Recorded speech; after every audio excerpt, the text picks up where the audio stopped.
السلام علیکم۔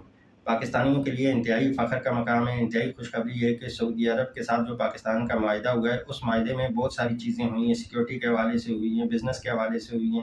مطلب اس طریقے کا معاہدہ ہوا ہے کہ سعودی عرب کے خلاف کوئی ایکشن پاکستان کے خلاف ایکشن تصور کیا جائے گا، اور پاکستان کے خلاف کوئی ایکشن سعودی عرب کے خلاف ایکشن تصور کیا جائے گا۔ تو یہ ایک بہت بڑا معاہدہ ہے، یہ ایک بہت بڑی ڈیولپمنٹ۔ اچھا، اس میں سعودی عرب میں جو اہم مقامات ہیں، مکہ، مدینہ یا باقی بہت سارے اہم مقامات ہیں، ان کی سیکیورٹی کی ذمہ داری بھی پاکستان کے ہینڈ اوور کر دی گئی۔ پاکستان کے لیے انتہائی فخر کا مقام ہے، جو کام دنیا کے ہر ملک کا مسلمان اپنے لیے ایک بہت بڑی سعادت سمجھتا ہے کرنے کے لیے، اس کام کی ذمہ داری پاکستان کو مل گئی ہے۔ تو یہ پاکستان کے لیے ایک بہت بڑی خوشخبری ہے۔ سعودی عرب کے ساتھ بھی معاہدے ہوا ہے، اگر سعودی عرب پہ کوئی اٹیک کرے گا تو وہ پاکستان پہ تصور کیا جائے گا، اور پاکستان پہ کوئی اٹیک کرے گا تو وہ سعودی عرب پہ تصور کیا جائے گا۔ تو یہ ایک بہت بڑی ڈیولپمنٹ ہے۔ ایک اور ڈیولپمنٹ ہے کہ چائنا کے ساتھ بھی اسی طریقے کے معاہدے کی بات چل رہی ہے۔ چائنا بھی انٹرسٹڈ ہے کہ وہ پاکستان کے ساتھ اس طرح کا معاہدہ کرے کہ چائنا کے اوپر کسی بھی طریقے کا کوئی حملہ پاکستان کے اوپر حملہ تصور کیا جائے گا، اور پاکستان کے اوپر حملہ چائنا کے اوپر حملہ تصور کیا جائے گا۔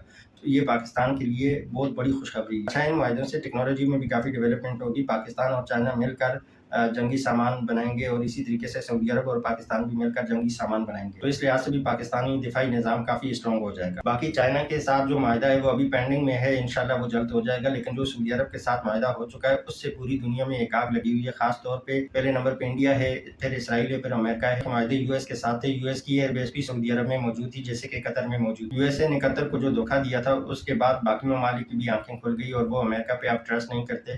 تو اس لیے یہ پاکستان کے ساتھ معاہدہ ہوا ہے، اور باقی ممالک کو، قطر کو، بحرین کو، کویت کو، جہاں جہاں بھی یو ایس ایئر بیس موجود ہیں، ان کو وہ ایئر بیس ختم کر کے پاکستان کے ساتھ معاہدہ کرنا چاہیے۔ انشاءاللہ پاکستان ان کے ملک کا دفاع کرے گا، ان کے دفاعی نظام کو یقینی بنائے گا۔ اچھا جی، لاسٹ میں چینل کو سبسکرائب کریں، بیل آئیکن پہ کلک کریں، ویڈیو کو لائک اینڈ شیئر کریں، اور کمنٹس کر کے اپنا فیڈ بیک دیں۔